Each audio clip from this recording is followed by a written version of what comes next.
വിഷ്ണുവേട്ടന്റെ പേരിലുള്ള ഇൻഷുറൻസ് 30 ലക്ഷം രൂപയുണ്ട്. അമ്മ എന്താ ആലോചിക്കുന്നത്? വീട് പണി തുടങ്ങുന്ന കാര്യം ആലോചിക്കുവാണോ?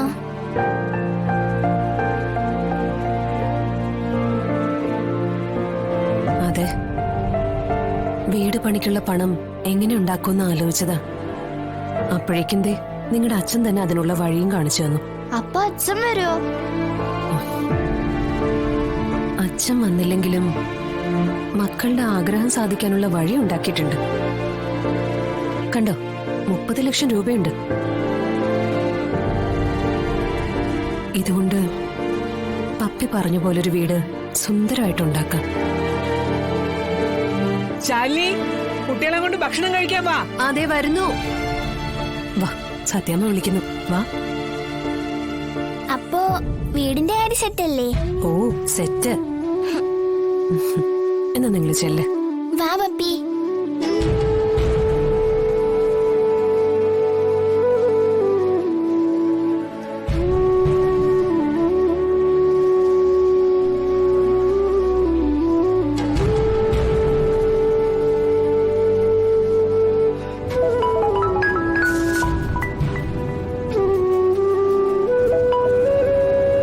മാഡം പറഞ്ഞോളൂ. ആ അനു, ഒരാള് മരിച്ച അയാളുടെ ഇൻഷുറൻസ് തുക കിട്ടാനുള്ള ഫോർമാലിറ്റീസ് എന്തൊക്കെയാണെന്ന് അറിയണം. അറിയാം മാഡം. ആ ഇൻഷുറൻസിന്റെ ഡീറ്റെയിൽസ് എനിക്കൊന്ന് അയച്ചു തന്നാ മതി. ആ ഓക്കെ. മാഡം, ഇത് ആർക്ക് വേണ്ടിയാ? ഇത് എൻ്റെ ഒരു ഫ്രണ്ടിന് വേണ്ടിയിട്ടാ. പറ്റുമെങ്കിൽ നാളെ തന്നെ കാര്യങ്ങൾ അറിയണം. ആ തീർച്ചയായിട്ടും പറയാം മാഡം.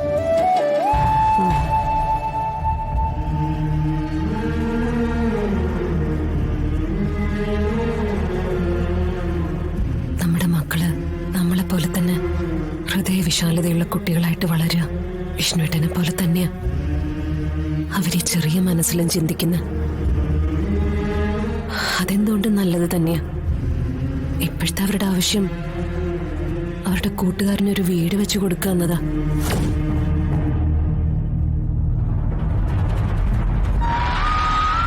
സർക്കാർ തലത്തിൽ നീങ്ങിക്കഴിഞ്ഞാൽ ഒരുപാട് കാലതാമസം എടുക്കും.